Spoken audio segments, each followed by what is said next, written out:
So I thought I'd talk to you a little bit about lighting. And all this is one of those clip lights. You know, I could use out chicken coop or something like that, I guess. I don't know. And I've sealed up the back of it so it can be outdoors. I use it for different times of the holiday, and I do like the idea that you can clamp it on this stuff. You can put whatever bulb you want in there, different flood, spot, change out. This is 110. Change out the bulb colors and stuff. But I'm not really sure if I can show. Kind of like sticking a flashlight underneath your chin. It changes. That's straight on. It changes how this looks, right? Get down low enough, you just splash a little bit of light onto it. You can see how that changes the perception of just a little bit of light dancing off of that. You change colors, change distance, right? Yep. Way back where it just barely touches it and it changes again. So those are some things that you can play with the lighting. LED, RGB, controllable lighting, that sort of thing.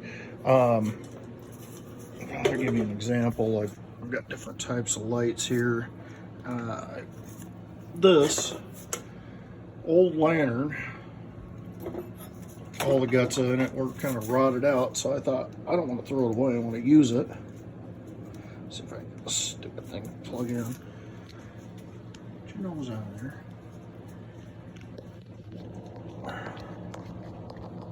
Okay, now, as you can see, kind of cool, and at a distance, you can see it pretty well. But the thing about something like this is, you got to waterproof it. You got to, where that socket is inside there, I got to make sure that water's not getting down inside that. And shorten things out, pop breakers, that kind of thing. So that's not for everybody, right? Not everybody's going to want electric stuff in their yard or, out in the weather. So I have to be careful with a lot of this stuff, and I put it on GFCI, ground fault interrupter circuits, even on outside. I have them in the breaker box in the house, I have them outdoors. So I am careful with that sort of thing.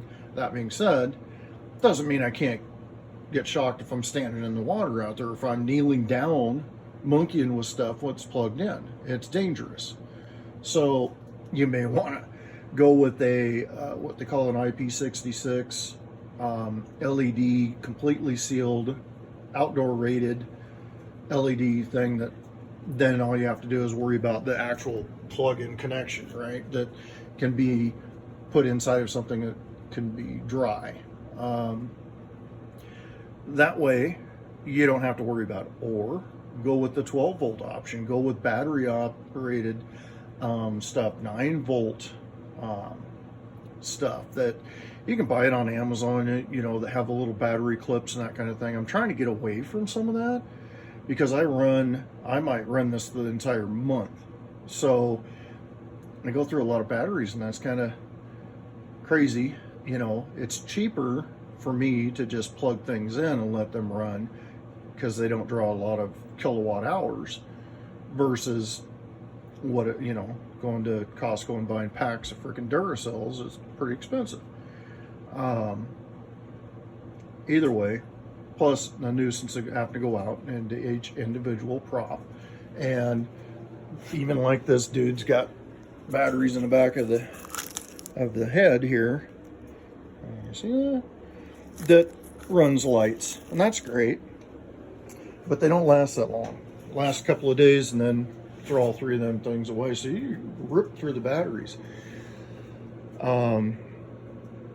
The other thing to keep in mind is to save your money and your time.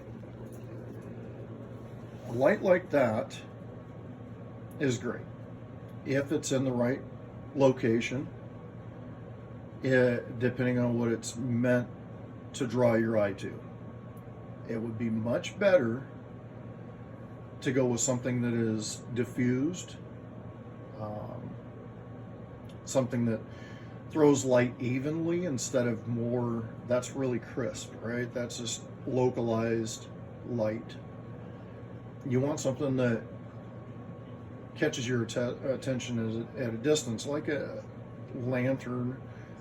Some of the flickering lanterns really, they put out a nice glow, and that's kind of what you want the light to splash up on a tombstone or splash beyond the object.